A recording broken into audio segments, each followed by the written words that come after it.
Oh, from New York, New York, you are listening to Extratime, driven by Continental from the AT&T MLS studios in Midtown Manhattan. I am Andrew Wiebe, my partners in soccer, alongside Susanna Collins, Bobby Warshaw.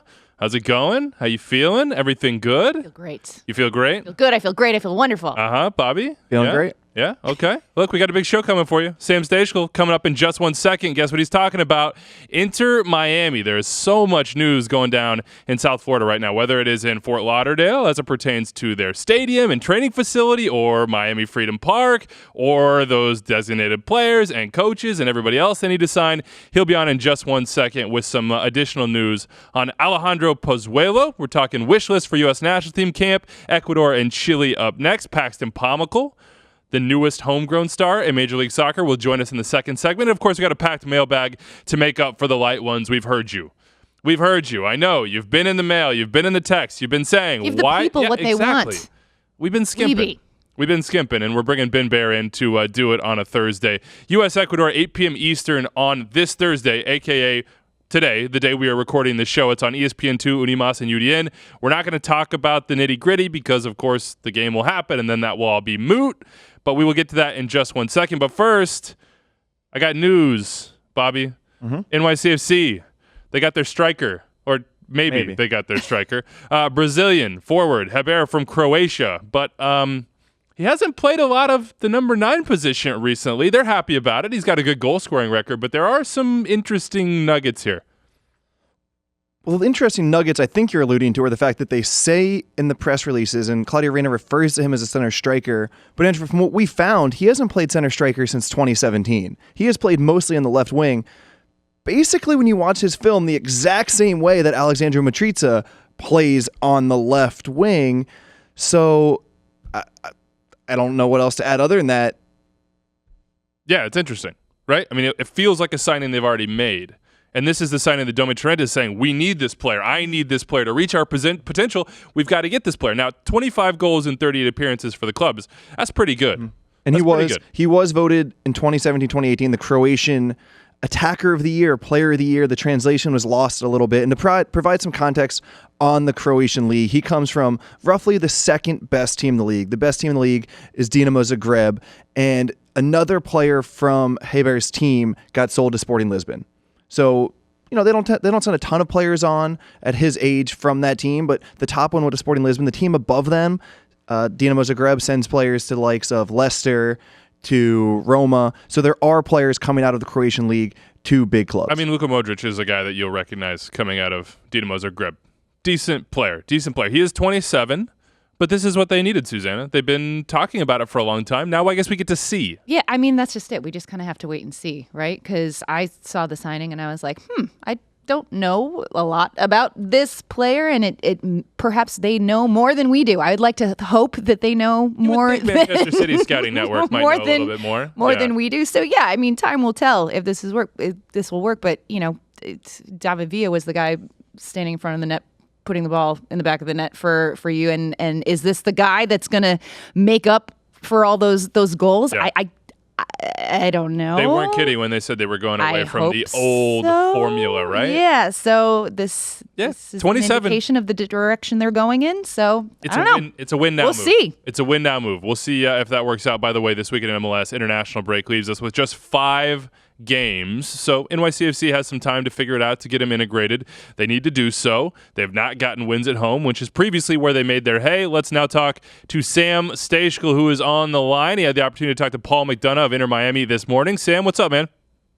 Not too much, guys. How's it going today? Going good. So tell us all about it, Sam. What did Paul McDonough say? What did you take away from this conversation? What's the big news with Miami? Sure. So a lot of different things that we talked about over the course of about a half hour. Obviously, Miami have been in the news this week for their stadium situation and, you know, looking like they're going to be playing in Fort Lauderdale for a couple of years before they go down to Miami potentially and open up a stadium at Miami Freedom Park down there. So that's been all over it. But I was kind of more interested in talking to McDonough about how he's building or working to build the roster and kind of his philosophy and his ideas and timelines for signing players and bringing in a coach and how he's going to treat designated players and the academy and all of that stuff. So there's a lot obviously going on with Miami. He's got a couple people in with him on the technical staff in Kurt Schmid, Ziggy's son, who was with the Sounders for a long time and with the Galaxy for a bit there, and Nicky Budulich, the former GM in Orlando. So yeah, a lot of interesting things going on. Kind of the main takeaway for me, obviously Miami are going to spend. That's no big surprise, right? But what I was really interested in was, okay, in Orlando, Paul McDonough was the GM when they became into MLS. In Atlanta, he was in their front office when they came into MLS. This is the third expansion team he's working on. In Orlando, they went out and got a name player in Kaká, right? A big guy who could come in, excite the fan base. Everyone knew him. In Atlanta, they didn't do that, right? They got 3 designated players who weren't as well known. Obviously, all 3 came out and produced pretty well, right? Almiron and Martinez and Villalba. So they became stars in Atlanta for that expansion team. So I asked them, I was like, are you guys going to go out and get a name player for Miami? Or are you going to go more that Atlanta route and maybe go 3 younger DPs? And he said he didn't quite know yet, but what he told me is if they go the route that Orlando went and go out and get a guy like Kaká, or maybe not quite like him, but with a big name, that he needs to make sure that they surround that player with guys that are maybe not his equals, but kind of near his level, at least, because he felt like in Orlando, they weren't really able to do that with Kaká, and that sort of almost put an unfair burden on him, and that affected him negatively on the field, off the field, all that stuff. And I thought that was kind of an interesting thing that he mentioned, an interesting dynamic that'll play out, and something that, as he pointed out in our conversation, would be easier to do now because of targeted allocation money. It would be easier to go fill out a roster and create a deeper roster with guys kind of more at that level than it would have been then in 2015 before TAM existed. So that was kind of one of the more interesting things that he spoke about, but a lot to really dive into on that conversation. So if I can give Paul some advice, he should just go to the MLS Instagram account where the likes of Antoine Griezmann and others are down there dropping emojis and basically saying, please, I want to come to Miami. I would like to be in South Florida. Is there a timeline here, Sam? I know they're going to scout. They're going to do their due diligence, but they have an opportunity perhaps even this summer to make that signing. How quickly will things come together? Yeah, so they're in the process now of kind of trying to move forward on some signings. It could happen relatively soon, within a month or two, potentially this summer. You never know how these things are going to go, but they're identifying their targets. He said that they're not in any active negotiations yet, but they're working the phones, they're making contacts, and they're scouting all over the place. McDonough has been stationed primarily in South Florida with all of the stadium stuff going on and the work he's having to do with that. But he told me that Schmid and Budulich have both been traveling around pretty extensively internationally, scouting players. So I would expect them to probably get a guy in over the summer. But we'll see. And then in terms of the coach, I think they're going to be a little bit more patient there. Coaches become available later on, right? So he said as long as they have one in by October, that's kind of what he's shooting for. So that's sort of the timeline on that. Did he utter the legendary phrase, "We'd like to play attractive attacking soccer"? Because everybody says that.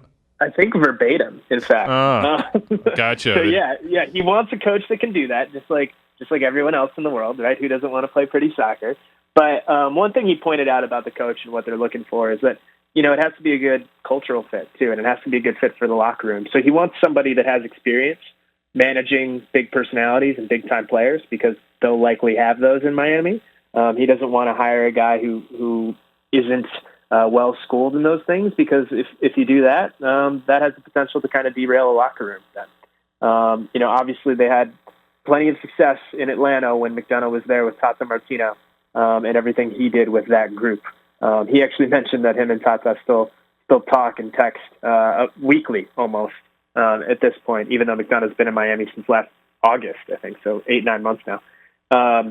So that was kind of interesting to me too, is that he put a pretty big emphasis on, the guy that we eventually hire needs to have experience managing big-time personalities and big-time players.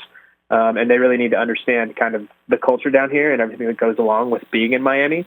And they need to be able to play that kind of attractive attacking soccer that you mentioned, Lucas.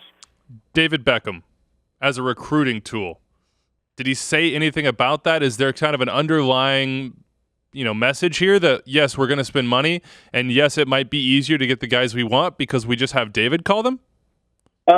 He mentioned, I don't know if he mentioned Beckham specifically. I asked him a question about that, and he said the number one recruiting tool they have is being in Miami. Like, that alone is just huge in terms of every international player of a certain renown has been to Miami. They want to be there. They love it, right? And so that's the number one thing. The second thing is, of course, the ownership group and the money they're willing to invest. Beckham's, of course, a part of that, right? But the third thing is also the coach, right? And he mentioned, Tata and Almiron. So when Atlanta were signing Almiron, it was pretty far along, I guess, from what McDonough said, by the time they announced that Martino was going to be the head coach. But once they did, they were able to have Tata make that phone call to Miguel, and that sort of put it over the edge, right? So he basically said that it wouldn't be a deciding factor necessarily for a head coach, but of course it would be a bonus to have a coach that could come in and really have some cachet with a certain type of player and being able to help recruit and get signings like that over the line. Sam, let's transition from obviously South Beach to Canada and talk about Toronto FC. Alejandro Pozuelo. He's coming soon. Have you heard anything about him and how he may help out Greg Vanney's team? Yeah, so he's actually, I believe, arriving tomorrow. I just spoke to Ollie Curtis this morning as well, Toronto's GM. So he's arriving tomorrow, going to get acclimated over the weekend, start training maybe on Saturday, definitely be in training on Monday, and potentially debut next Friday against NYCFC.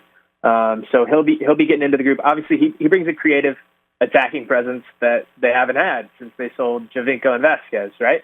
And I've talked to a couple of different scouts about him, and kind of the word that they gave me was that he's a decent similarity to Lodero, is what they said. From Seattle. So basically, he likes to. He might not have like the top end speed to really drive behind the defense, but he likes to find those pockets of space a little bit behind the back line, underneath the forwards, even a little bit deeper. And he's really at his best when he can find a guy who's running behind a back line and play him through from those pockets of space. So what does that mean for Toronto? Well, that probably means that they want to go out and find a guy that can really stretch a back line, right? They've obviously been trying to sign a TAM winger or two potentially for quite some time. They're still working on that, according to what Ollie Curtis told me this morning. They want to get it done in the primary window, and they have a couple of targets that they're engaged with right now. So we'll see if that's able to get done. But, Pozuelo should add a new dimension to their attack. And a new dimension to their team that's been missing, even while they've gotten off to a good start in MLS, though not necessarily in Champions League. So before we let you go and hang out with Lyle and do what you're doing on this day, you say they're going after that TAM player, and we've talked about this for, it feels like months by now. It doesn't feel like the ideal time to go out and make that signing with the way the windows are working. I mean, there's got to be a limited pool here that Ollie Curtis can choose from. Where does this player come from? Could it be within MLS? Could it be a trade? Or does he have to go outside to make that move? I think they're mostly looking outside at this point.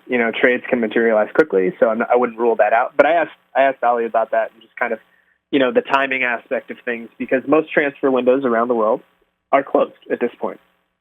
So if they go and sign a guy from a team, well, that team's probably not going to be able to replace that player. Which makes it much more difficult to sign any type of contributor, right? You might be able to get a guy who's not really in the coach's plans, or you might be able to get a guy who maybe is coming out of contract or something like that. But if you're trying to get a guy who makes a meaningful impact on his team now, right, and who wouldn't want to get that type of player, then you're going to have a more difficult time doing it this time of year. Maybe you'll have to pay a premium. Maybe you'll have to go through a big-time transfer saga like they did with Pozuelo, although, for a TAM player, I'm sure it wouldn't be quite that dramatic. It definitely makes it harder. I think it limits it a little bit, but they still want to get it done in the primary window to kind of give themselves the most time possible with their best squad out there to, in their minds, hopefully return to the playoffs. Still have not been beaten, Toronto FC. I know they played one less game than everybody else, but Josie's back and Pozuelo is in, and this could be a different team down the line without CCL holding them back. Sam Stejskal, national writer for MLSsoccer.com. You can follow him on Twitter, @Sam Stejskal. Of course, all his work is on the site. Sam, thanks for joining us, man. Thanks so much for having me, guys. Have a good one. Andrew, I want to offer an answer to the question you just asked too on whether it's an ideal time to sign a TAM player, because you're right, the transfer windows are closed, but it also feels to me like we're far enough into the season where players know if they're in the coach's plans. Players know if they're going to play a role in that team in the upcoming season, which means this is a time when a lot of players say, all right, I want out. And that there's a lot of talented players who just don't fit into whatever their team wants to do, and they're going on the market right now, because maybe when the transfer window is open, coaches say, oh, I want everybody in, I want to see how it works out. Well, those things are starting to get solidified, which means a lot of players out there are disgruntled or want to move or want a new opportunity. So it might actually be an opportune time to find a TAM level player. Interesting. Joe Plata jumps out to me on that note. Seems like things haven't really worked out for him. Of course, he knows Toronto well. It didn't work out that well for them the first go-around, but maybe it could this time under new leadership. Let's keep it rolling here, guys. Of course, Nacho Piatti hit the 100 mark. My guy, Nacho. The goals, 65th and 66th against Orlando City. He is among the fastest to that mark. I want to know, he's the 9th, by the way, fastest to it. 127 games it took to get 100 combined goals and assists. Number one, you guessed it, Sebastian Jovinko did it in 95. Robbie Keane in 96 is the only two under 100. This is the big question here. Nacho Piatti, chronically underrated. Montreal Impact fans, the Quebecois, all up in the hot take hotline / mailbag saying, you guys never talk about this guy. And I thought I loved him. I thought I expressed my love for Nacho Piatti on a regular basis. And apparently I have not done it well enough. So now we sit back and we do what we must, which is give Nacho his due. Why, Susanna? Why don't we appreciate him? Why don't people appreciate him? Because we do. I know we do. No, we do. But the I want to make that proverbial very clear. I want to make that very not. clear. Also, I want to give a plug for my Flow Show bracket in which Nacho Piatti's hair is currently in the running. So I'm digging the man bun this year, Nacho. Digging it. It's good luck. Anyway, no, he's just sublime to watch, isn't he? But I think that one of the biggest reasons that we don't talk about him or he's not in the conversation more is unfortunately he's up in Canada. Are we saying it's a language? Yeah. Is there a language barrier here? A cultural barrier? I don't know. It just seems to be a geographical problem, and it's something that I wish I had a magic wand to fix it, because he is so deserving of our attention and our accolades and our praise, because he's one of these players where if you remove him from the equation in Montreal, where are they? You know, like he is that important. He is that important to that team. Oh, thank you, Susanna. Oh, Bobby. That is the perfect leeway into what I want to say here. Because to build off what you just asked, what would Montreal be without Piatti? And guys, we talk a lot about the most valuable player in MLS and all American sports.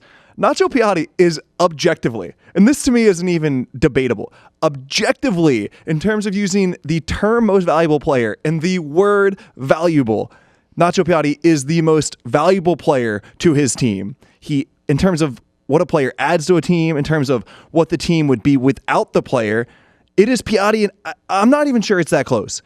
If you look at LAFC, if you were to take Carlos Vela off that team, they're still a playoff team. You take Ladero off Seattle, the Sounders are a playoff team. The Galaxy and Zlatan, Atlanta and Joseph. The only two players in this conversation who are even close are Piatti and Darwin Quintero. And for me, though, it's Piatti still by some length.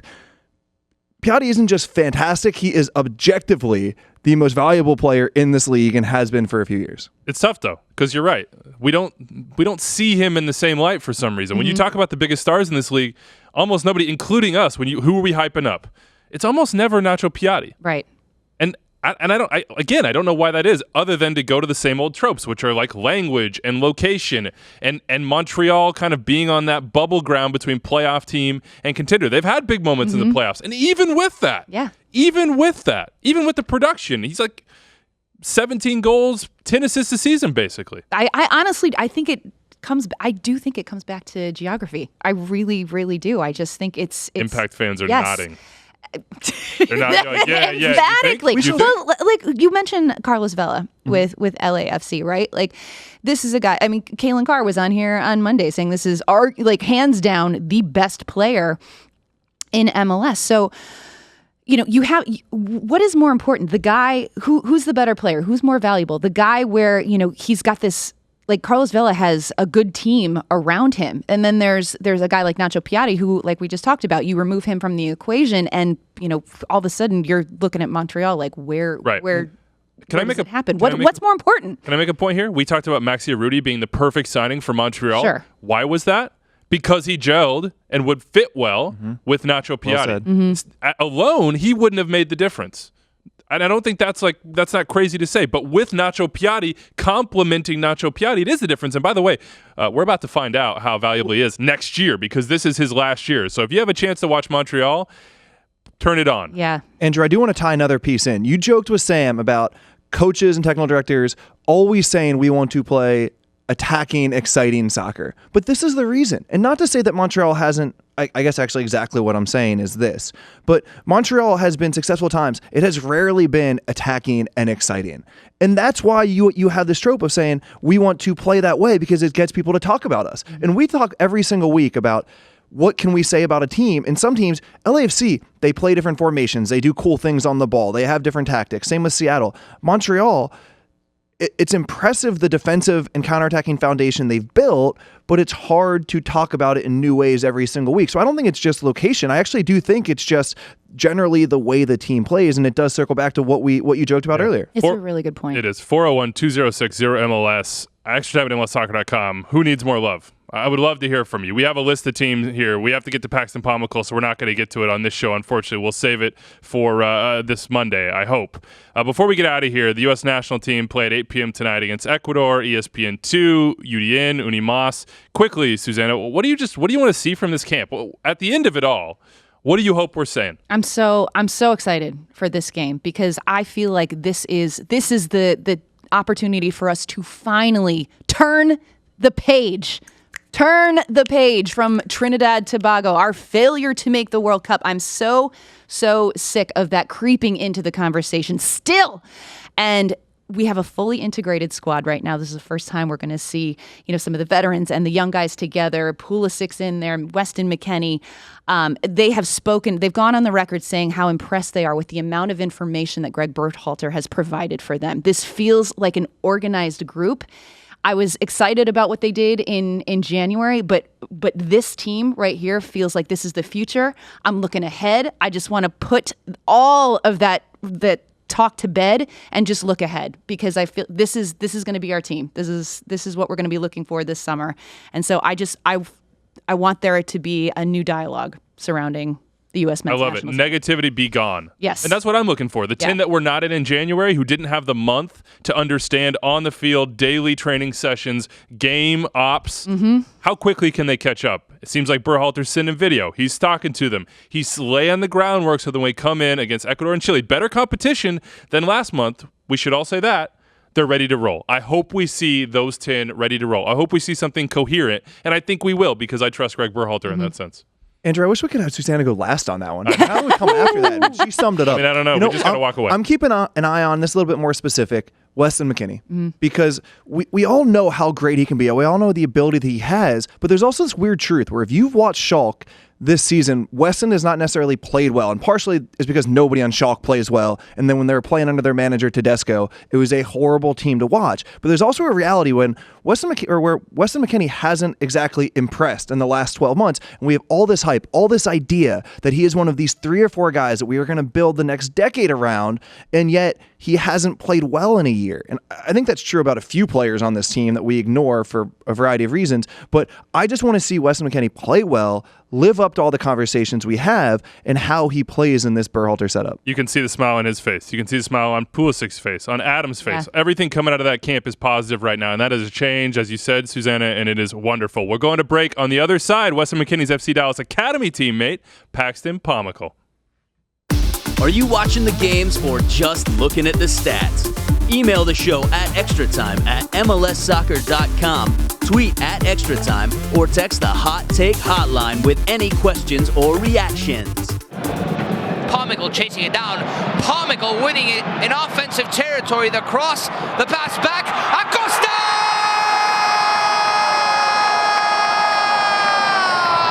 Back now in Extra Time, driven by Continental from the AT&T MLS studios in Midtown Manhattan. Paxton Pomykal will join us in just 1 second, but there's a lot of American 10s getting playing time, doing well. Who do you like? Who are you paying attention to? Who are you kind of dreaming about? Saying, in a couple years, man, this guy could be the one. I've talked about this guy on several different platforms on MLSsoccer.com because I do know him personally. Gianluca Busio. Hey. Gianluca. For Extratime listeners and viewers, this is my cousin's best friend. I have family in Greensboro, North Carolina. I went down there.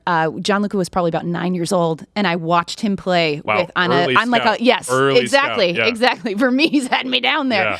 Yeah. But I think I'm not kidding. I think he scored like 9 goals in a game, and he was just that good, like heads and shoulders above every other kid out on that field. And it's so awesome to see him getting starts for Sporting Kansas City. The way that Peter Vermees speaks about him, and in my conversations with him, number one, he's just a really nice kid. Like, this is a guy who calls his mom after every single game. He's still so connected to his family back home. That's such a priority for him. But Peter Vermees always speaks about his soccer IQ, that this is a kid who sees things that other players do not. And he's 16 years old. He steps into big game situations and is completely unfazed by it. And it's obviously having the personal connection. Is he in the show flow? Is he on the bracket? He certainly is. Listen, those curls. I'm not. I can't. I got to stay impartial. But there's part. Yeah, of me maybe somebody's helping keeping for it. my fingers crossed because that fro is something special. Wonderful. But Bobby, he's awesome. Before we get to my guy Paxton, I'm keeping an eye on Sebastian Lletget. It's a little questionable whether he's going to be included. 26 years old, but how old is he? It still doesn't feel like he's fully hit his stride because of the injury. And I do think that if we are going to put our best 11 players on the field for the national team, it would help to have him out there, and almost to a certain extent that maybe we move other players around, i.e. Christian Pulisic out wide, to get Lletget on the field. I want to establish right now that I told Bobby before the show that I was going to choose Sebastian Lletget. But you're right. I agree with all of that. I love that answer. And now we're going to talk to Paxton Pomykal, who, of course, has an answer himself. Paxton, he is on the line now all the way from Frisco. How's it going, man? How you doing? Good. How are y'all doing? We're doing really well. I just want to jump in on this because we're having the conversation. We're listing young Americans, central midfielders, maybe 10s, that we like to watch. Your name came up, but I wonder who you like to watch. Who's that guy for you? Yeah, I think that Georgie's been doing really well this year, and last year especially. He had a really good January camp, in my opinion, and he's a friend of mine, so I enjoy watching him play. All right, Georgie Mihailovic of the Chicago Fire. Let's get to you. You're now on the first team. You've been there, but you're really starting to get minutes. You've had Luchi Gonzalez in a couple different roles here, certainly with the academy, but now as a head coach with FC Dallas. Yeah. How has Luchi changed? Is he different between those two roles? No, I think a lot of the things that he preaches and his philosophies stayed intact between the academy and the first team. Obviously, the talent gap's a little bit different, so we're able to explore the philosophy a little bit differently because it's from the academy to the first team. So, but I think his overall tactics and viewpoint on the game has pretty much stayed the same. So him coming in was kind of easy for me to make the transition because I already knew what he wanted. Paxton, we talk a ton about the players that the FC Dallas Academy produces. What is it about that system that has done so well? Yeah, I think just the way that our first team implements the academy with them. I mean, today, even in training, we had guys from the USL team and from the academy team come out and fill in gaps with guys and injuries and things like that. So I think that we're not just we don't differentiate between first team and academy. We're one club, and it's all the same thing. USL is new this year for FC Dallas, and we've been beating that drum for you guys for a long time. Obviously, the club wanted it. They put the money in. You've had a couple years here where you really could have benefited from those minutes. Yeah. How is it going to help those guys behind you? What do you see from them already? No. I think that having a USL team is huge. Ultimately, players need games, and we lacked that second team the past few years. And for a guy like me that was not really breaking the roster, it would have been nice to get games, but ultimately we have it now. So guys on the roster that aren't really getting minutes, they can drop down and play meaningful games with the USL team, and I think that's going to be important for their development. Who's the guy right now that maybe we don't know the name of or that we should know the name of, that people at home should be ready for? The next Paxton Pomykal, maybe the next Jesus Ferrero, maybe it is Jesus. Who's the guy down there that you're really impressed by? At Dallas? Yeah. Yeah, I think you guys saw Thomas Roberts a little bit in preseason score a goal against Seattle, but I think that he's a really talented attacking midfielder, and that if he gets an opportunity this year, he'll do really well. And Paxton, can I take the next one? Yeah, go ahead. Paxton, I want to know, you had to wait about 2.5 years after you signed your MLS deal because there wasn't that USL team. You had to be very patient. What were those 2+ years like for you from the time you signed your professional contract to really what we're seeing now with you getting into the starting lineup? Yeah, no, it's hard. I mean, it's a battle every day. You're fighting with guys that it's their life, and it's mine as well. So I don't want you guys to think otherwise. But yeah, I think that it was tiresome a little bit, but at the same time, you have to have the right mentality and just keep pushing forward. And you see, like a guy like Reggie had to do it his first year, and then last year played every single game pretty much. So it's just people just be patient, wait your time, keep working day in and day out, and the opportunities will present themselves. What's a position that you prefer? Because Bobby and I were talking. We've seen you with the U20s on the wing. People talk about you maybe as more of a 10 than we see as an 8. You can play so many different places. Sometimes that's a blessing. Where do you want to play? Where do you like to play? I like to play on the field, to be honest. It doesn't really matter to me. I prefer in the midfield. I think that I'm more impactful when I'm around the ball, and I think the midfield is the best place for that, and I like to defend as well. So I prefer the midfield, but if I need to play winger, I can play winger or A10, wherever. I'm not surprised to hear you say midfield because we talk about this around the office and the studio often. When I watch you play, I see a player, and like you've played wing. We should put the context. You play winger for the under-20 national team for Tab Ramos. He has primarily had you wide, but when I watch you play, I see a player that would rather get on the ball and connect passes rather than going at someone, that you'd rather facilitate the game than play that killer pass. And it's just the part of the game that makes you happier, that you enjoy more. Was I seeing something there, or was that just a little lucky? No, I think that that's a valid point. And also, I think that the way we played in qualifiers, it allowed me to be like a free winger almost and be able to come inside and link with the midfield. I think that Tab gave me a pretty free role in that aspect. So we needed to fill that left wing position, and he gave me a lot of freedom to come inside and combine and be that linking guy as well. So I don't think I was just isolated on the wing trying to take guys one-on-one. I was doing that, but as well as coming inside and combining. So yeah, you're on the money with that one a little bit. What's Lucci tell you to do? In his words, what would your role be right now with FC Dallas? Well, it depends on the game. I mean, this weekend, obviously, we have a couple midfielders out, so the roles might change a little bit and personnel might change. So every game's a different task and a different aspect, but ultimately just be involved and get on the ball for the build play, I think is important. And to have me get on the ball to be able to build out and just get forward as much as I can. Yeah, it's a game by game thing for me, especially like I said, with guys being gone, because we might have to play out of position, different positions. So it just depends on the game. What's your favorite drill in training? I mean, when Lucci sets up exercises or games, which part or which game do you enjoy the most? I love small-sided games. I love like a 7v7, 8v8, like pretty tight quarters, small-sided, being able to shoot from anywhere, and just a 1-2 touch game. Yeah, that's probably my favorite. Strengths, Weaknesses, your own self-evaluation. Right now, as you break into the first team, where would you put those? I think my strengths would probably be passing, work rate, touch. Something I think I can work on is positioning defensively. I think my right foot can use some work always. And then I'd like to get forward and score some goals this year too. Got that first assist. Congratulations on that, by the way. Getting to the end line. Thank you. I want to just ask you this. I'm taking soccer off the table for you. Not really, Paxton. We want you to stick with it, obviously. But I'm taking it off the table. What are you going to turn to as an athlete? What do you think your strengths as an athlete would allow you to do? Were you a multi-sport guy growing up, or was it all soccer? You feel like a second baseman to me. I was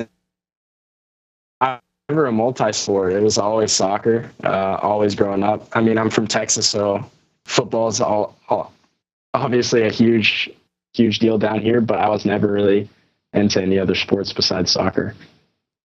I always hear like lung busting. I always hear work rate. Where does that come from? Is that just effort on your end? Have you always been a guy who just, you know what, put me out there, I can run for days? Where does that come from?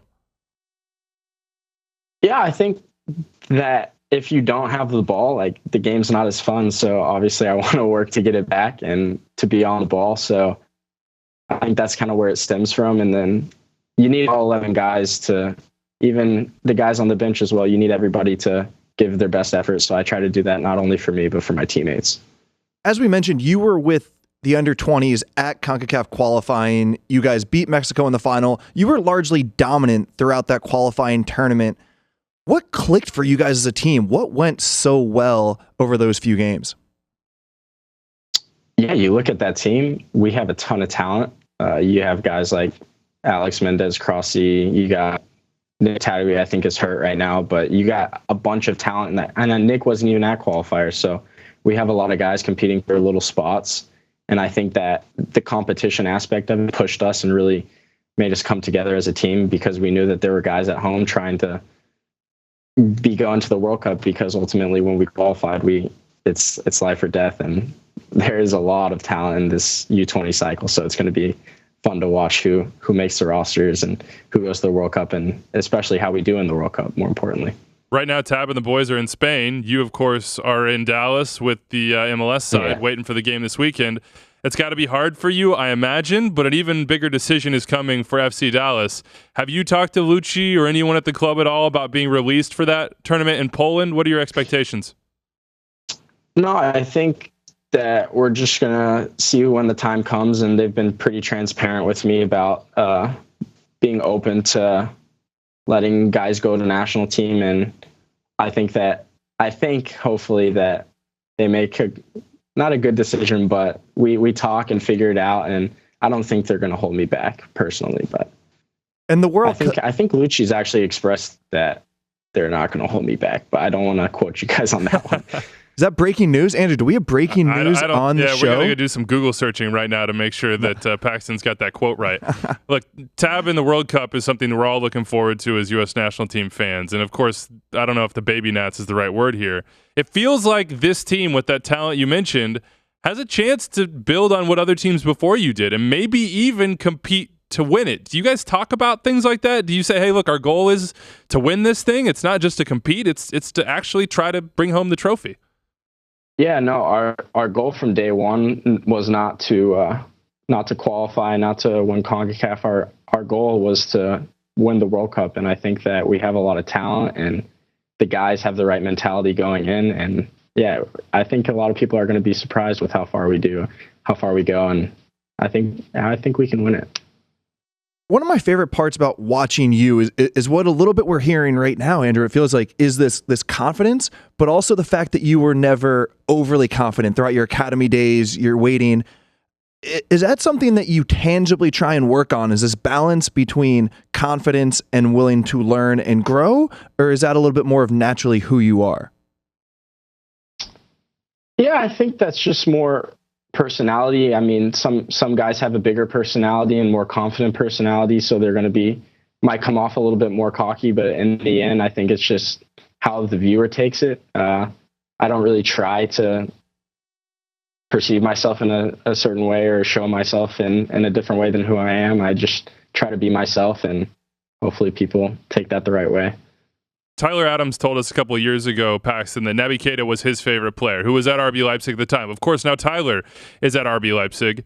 What European leagues or teams do you watch? Are there players that you're trying to steal from?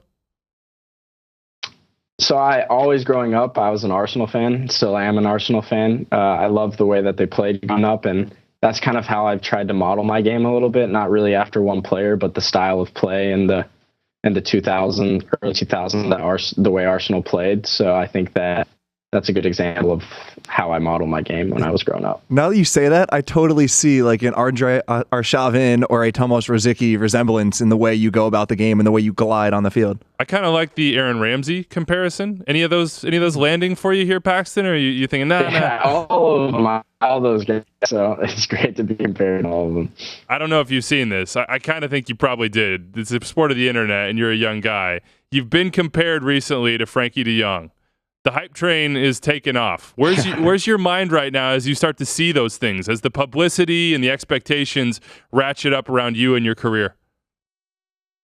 No, I mean, I don't try to look into that too much. I mean, I'm just here to play for myself, my family, and my teammates. So at the end of the day, I'm going to do the best for all those people, and however the fans or any media sees me, that's their business. But it's humbling to be able to be compared to such a great young talent in the world like that. But at the same time, like we're early in the season, and I just got to keep doing my thing.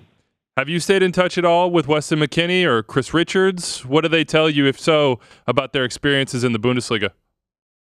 Yeah, I keep in touch with those guys. I was actually talking to Chris earlier because they're at national team, and I talked to them. They're really happy with where they are and what they're doing. So I think it just is a I don't know how to say this, a player specific thing to be able to stay in MLS or go to Europe. It just depends on the guy and the situation, but I think they're really happy over there, and that'd be something I'd be willing to do in the future. I don't know.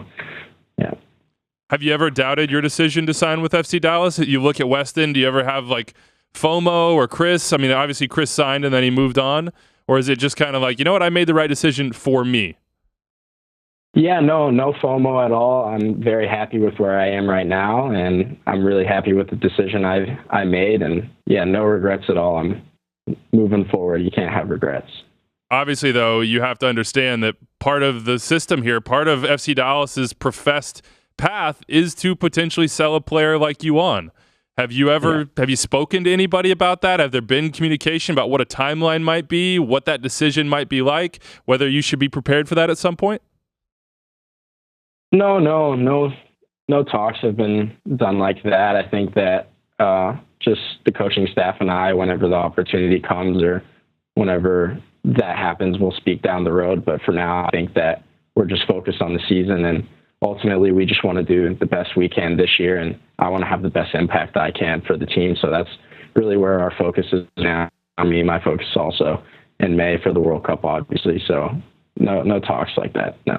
That was a good answer. That was a really good answer to that question. But if Arsenal calls. Arsenal calls, yeah. No, so Weeby and I made an agreement before the show where he could ask that question on your potential future, but I got to ask this question. When we watch your games coming up, how will we know that you are staying after practice and putting in the extra hours to continue to get better? You've already alluded to a couple of things, but what's the part of your game that you're most focused on and improving to get to the best of your ability? Yeah, I think the final pass for me is something that I'm really striving to do, and I think as an 8 or a 10, you have that in your arsenal, being able to play that last line penetrating pass. And I think I had a couple in the first game and the second game, but just keep improving on that. And then, yeah, if you see goals and assists, then all the training and preparation it's paying off. So. I can think of some FC Dallas. And wins as well. Yeah, wins are not important. only me, but the team. Yeah. Yeah, wins are important. I can think of some FC Dallas players in the past who understood the final pass. The Magic Unicorn, Mauro Diaz, David Ferreira. You were a fan of this team before you played for this team, at least the first team. Who is your favorite FC Dallas player of all time? My favorite FC Dallas player of all time? Oof. I don't know. That's a tough one. I grew up watching like Kenny Cooper, and he was always a big influence of mine because he was like the big striker at the time and scored a lot of goals. So I might say Kenny Cooper for that one. No Mauro, no David Ferreira. I like the Kenny shout. I mean, I played with Mauro, so it's a little bit different in that era. And then Jesus is like one of my friends, so it's kind of weird to say his dad. But yeah, I think I'm gonna stick with Kenny Cooper. Now, on FC Dallas, while we're talking about former players, you wear the sacred number 19. You wore the jersey number that had been held by Bobby Ryan, and it might be the most sacred number of any club in the league, and they have given that honor to you. What is it like to wear that jersey and to wear that? What's the right word here, Andrew? That to honor the legacy, but also, Paxton, my understanding is that you asked for that and you went and got permission to wear that number. Yes. No, I think Yeah, like I said, Bobby's a really big influence of mine as well. So you can add him to that list up there. But I think that it was important for me to speak to his widow and his kids and everybody at the club to get the permission, and they were very, very open with it. But the honor of being able to wear his number and keep his legacy going on, I think is something that's you're gonna look in 30 years and some new homegrown is gonna be wearing 19, and his legacy is gonna live on, and I think that's a cool thing. There's also a legacy being built right now, and of course it's been going on for a long time, and it's the homegrown sort of identity of FC Dallas. And there's been not a big switch, but a really conscious switch. Lucci is the head coach. The Hunts have said, we want to play more young players. We want this to be a team that you guys have opportunities in, and whether you go elsewhere or stay forever, that's what we want the core of the team to be. How does it feel to be a part of something like that? To know that it's not just a club that's built on foreign signings or big money, but it's built on the backs of you and your friends and the kids that you see now coming up, and you will be a big part of that. It's really cool. I mean, I like that our club has an identity, and I think that we stick to it pretty well. I think we have one of the most homegrowns in the league right now, and guys are playing meaningful minutes for our team. So I think it's important that not only our team feels that way, but from ownership to staff to players to academy to front office, everybody feels the same way about who we want to be and what we want to do. And I think it's a really good thing. Soccer is one thing, but you have a life outside this game. I know that it's your focus. Don't get me wrong. We're not questioning that, Paxton. Practice is over. You're in your civilian gear, let's call it. What are you doing? Where are you heading? What's next? my Marvel shirt. Yeah. What's next, man? My Uh-oh. I think we may have lost Paxton. Uh-oh. Some SNH. Come back to me, Did man. you hear me? No, we missed you. Give me the answer again. What are you up to after practice? Okay. I'm about to head home and then go play some video games with Reggie, probably do some SNHU, some school, and then some of my friends are home from college on spring break, so I might hang out with friends tonight. Nice. What game do you play? Oh, it depends. We're normally into shooter games like Fortnite or Apex or just very general games. Andrew, the better question is, what are you studying? Did you pick a major? What direction are you going with school? This is my first class. So I graduated high school online last summer, and then I took the semester off in the fall. So I'm taking my first class. So I'm not really in a major specific class yet. So we're kind of just doing my basics. No, not we. I'm doing my basics right now, and then down the line we'll figure it out. There you go. That's the question from the Stanford guy. Bobby Warshaw, thank you for joining me, a former FC Dallas player himself. Paxton Pomykal doing his thing as well. Paxton, thanks so much for joining us, man. Good luck going forward. No problem, guys. Thanks for having me so much. All right, that's Paxton Pomykal. We're getting out of here. We're going to the break. On the other side, the mailbag with Ben Bear. Are you watching the games or just looking at the stats? Email the show at extratime@mlssoccer.com, tweet at extratime, or text the Hot Take hotline with any questions or reactions. Here's Goretzka, pulls back for Lewandowski, in there to make it 6, he can't! Alphonso Davies can! The teenager with the goal, Bayern 6, Mainz 0, Alphonso Davies on the score sheet in the Bundesliga. Back now in Extra Time, driven by Continental in the studios here in Midtown Manhattan, the AT&T MLS studios, I should say, into the mailbag. 401-206-0MLS, Extra Time at MLSsoccer.com. Ben Bear is here, grinning, enjoying life, just the way we like him. Look, there's 5 games this weekend, Ben. You're the MLS fantasy professed. Yeah, I don't know. What do you like the school? Like I've beaten Bobby the first 3 weeks. Okay, all 3 but that's weeks. not the measurement, right? It is the measurement. That it's very objective. Who has scored the most points so far this season? Gotcha. I have. Okay. So I'm better than him. If you're not a member of our league, you should do so. Every Monday, we break out the black trash bag of signed jerseys, and Dave Goss sticks his hand in there and grabs them out. I think he will be back on Monday to do the honors. He is currently in Colombia scuba diving somewhere. That's what he does. Nice. That's what he does. Yes. He's a very cultured individual. He's a traveler. Big fantasy week, but yeah, you're getting back to what you're saying. Big fantasy week. This is going to show how good the good people are. Okay. You only got 5 games. You got people away for international break. Are you good at fantasy? We'll find out this week. Well, you set your lineup. I find that out every single week. What do you guys, we know is not good. What are you guys looking for this weekend? What are you watching? With such a truncated slate, you get an opportunity to really dig in and sink your teeth into something, Susanna. What are you looking at? Dive deep. LAFC, RSL. Grudge match, baby. I remember that one. Grudge match, baby. Yeah. Especially RSL coming off, a proper shellacking last week, and LAFC kind of rolling. I just think this one could get ugly for RSL, but like in the way that you can't look away from a big wreck. Like that's kind of how I'm feeling about Somebody should mark Damir Kreilach. I'm just based on past experience, LAFC should do that. He's basically the only attacker they have this week. So.